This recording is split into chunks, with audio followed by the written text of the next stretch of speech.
Alrighty, what's going on, guys? Today I'm going to be breaking down how to spot red flags when hiring sales reps. And this is mainly for if you are a business owner. Like I said, I'm typically managing B2B sales teams, so it could be for a B2B business owner or a sales manager. And if you've ever hired sales reps, you already know, a lot of these guys, they're just talking a big game and they deliver absolutely nothing. There's guys that they said they've closed millions, worked with every single, company under the sun and closed 60% on cold traffic. But when it comes to show up, take calls and execute, they just don't. So today I'm going to show you the top biggest red flags to look out for when you're actually hiring these sales reps so that you don't waste your time or actually destroy your sales culture. So red flag number one is going to be the offer hopper or the offer position hopper. My bad. So this red flag is obviously obvious. This is the guy who they've been on 6 or 7 different offers or companies within the past year. Anytime that you see a rep jumping around that much, it's never just bad luck. Because let's be honest, obviously there's some bad offers out there, maybe 1 or 2. But if this guy is so smart, then how is he hopping on all these bad offers? It's typically a lot of times their fault. And these are the guys who, even if the offer is good, they never just stay long enough to master anything. They chase the next shiny opportunity. And the second that things get hard, they bounce. Biggest thing with this is sales requires consistency and resilience. So if someone can't commit for even just 6 months for selling for a company, they're actually never going to build out, number one, the skill, loyalty, or the actual pipeline for your brand. All right, red flag number 2 is going to be the guy that hops on maybe a recruiting call, an interview, or he in his Loom video, he claims that he has 60% or higher close rate. These are the guys that are the biggest cappers of all time. Dude, no one has a 70 or 80% close rate, yet on social media there claims to be like hundreds of them. And let me be just straight with you. Anytime someone says that they have 60 to 80% close rate, especially in B2B sales, I already know 2 things. Number one, they are the biggest capper on planet Earth. That's just typical, especially with online business. Number 2, they are probably just, scamming or doing something unethical. Regardless, if they're actually doing real B2B sales, if they're talking to decision makers, dealing with budgets, committees, and contracts, strong close rate is 35 to 40%. Now, are there guys that have closed 60% before? Yes. But let's be honest, like I said, online and social media, over 100 people have claimed that they have that high close rate. So that's just not true. Also, biggest thing is we're not optimizing for close rate. We're optimizing for cash collected. So anytime someone flexes that they have 60 to 80% close rate, it's not confidence. Either they're lying, they're doing something unethical, and they're completely delusional. And I guarantee you, if this guy sells your product, 9 times out of 10, he's going to completely shit the bed. So that is the number 2 guy that you should avoid. Red flag number 3 is the blame artists. These are the guys that nothing is ever their fault.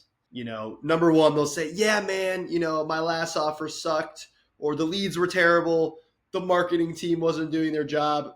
And sure, are there offers and companies and products that suck? Sure. Are there leads that suck? Yes. Are there marketing teams out there that suck? Yes. But if this guy's talking about that nonstop and he's the blame artist, that's someone that you don't want to work with. Number one, elite reps, they take accountability, because even if the marketing is bad, a real closer is going to look at what they could have done better and what they could have squeezed out of that lead. And the reps who constantly blame others they're never improving. These are the guys who they're moving on from offer to the next, bringing these same exact excuses everywhere you go. And the last thing that you want to do is recruit this guy or interview him and onboard him.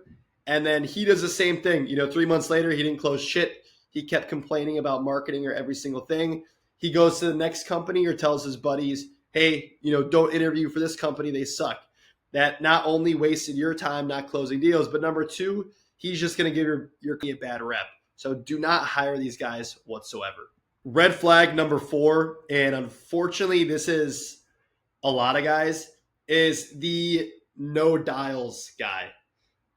These are the guys that it's like, hey man, I just want to close. I don't really dial or prospect. I only take booked calls. That is a huge red flag. Number one, this guy is not a dog. Any single top closer that I see, after they close a deal, they're not scrolling fucking TikTok or watching porn. They're going out and they're actually dialing. They're calling up, working their pipeline. They're even calling their new leads. I had a guy who was such a dog. He would close a huge B2B contract and then he would just be dialing, cold calling and things like that. Those are the type of people that you want on your team, not the guy that only wants to take perfect laydown calls. Because, in reality, the best closers are guys who are willing to do what it takes. If someone's already negotiate what they don't want to do before they're even hired, imagine what's going to happen when they are hired. They're going to want more leverage. They're going to say, I only want to deal with, these type of leads, yada, yada. In reality, just stay away from these guys. You want reps who are hungry and not entitled. Red flag number 5. And look, it obviously depends on where you are in your business, but red flag number 5 is the part-time hustler. It's the guy who says, yeah, I can put in, 5 hours a week, but I'm also closing for 2 other companies. But I can take calls on the weekend. It's like, that's an immediate no. Yes, hire your buddy if you have an overflow of calls on a Saturday and you need someone to help you out. But, you don't want 5 guys who are doing this part-time, because the guy who's doing it part-time, it's not the fact that he's only taking, 5 calls a week.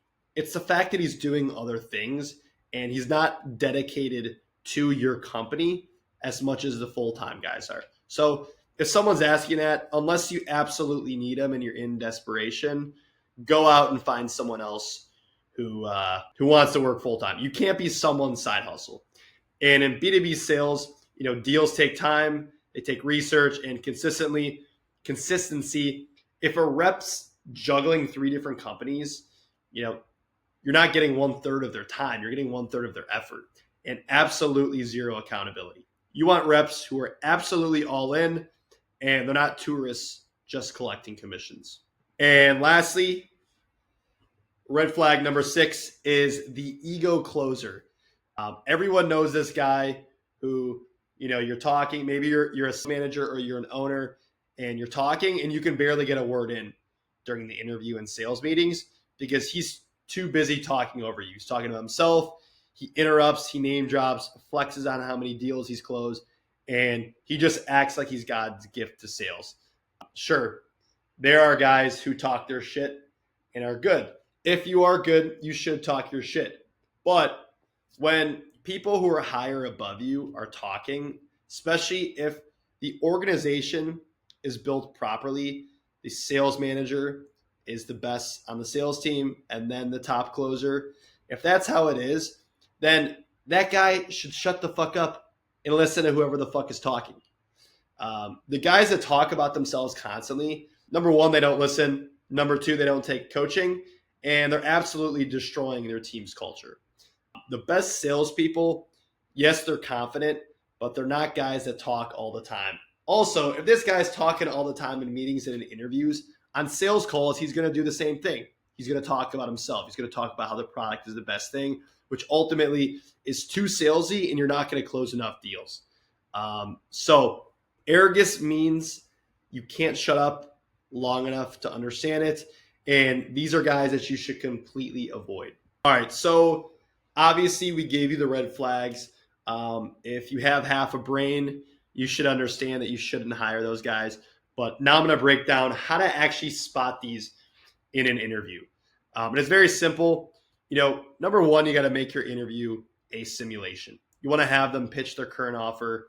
You want to throw objections at them and then say, cool, now sell me on this role.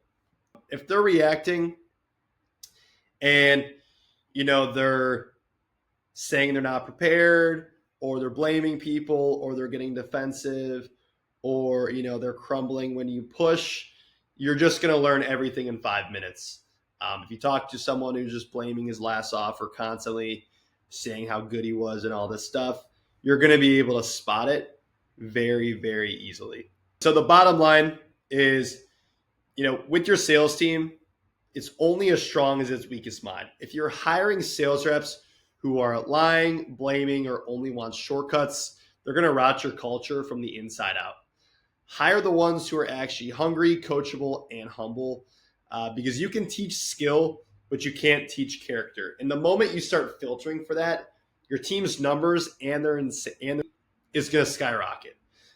Biggest thing for me is I actually, especially, if it's a setter, I'd actually prefer to hire a guy who is just curious about learning more, who is completely new to sales, versus some setter who thinks he's the GOAT. First of all, if you're still a setter, you're clearly not a GOAT. But that's the biggest thing. I'd rather hire a guy who's hungry, a guy who's a know-it-all. And same thing with closers. It's like I'd rather hire a guy who, maybe is closed for a year and doesn't have the best close rate, but he's progressed from, maybe 10% close rate, which is absolutely shitty, to like a 30% close rate, versus a guy who claims that he's been a closer for 10 years and he knows everything there is, and he's done Jeremy Miner's boot camp, he's done Jordan Belfort's training, Grant Cardone's shit, Cole Gordon's training. He cuts you off and claims he has an 80% close rate. It's like, fuck those guys. I'm not hiring those guys. They're, number one, going to be annoying. Number two, going to try to big dick me. And number three, most of the time, they don't even perform. So this is a good breakdown of what to look out for. These are the guys not to hire. If you found this helpful, like, comment, subscribe, and leave a comment down below.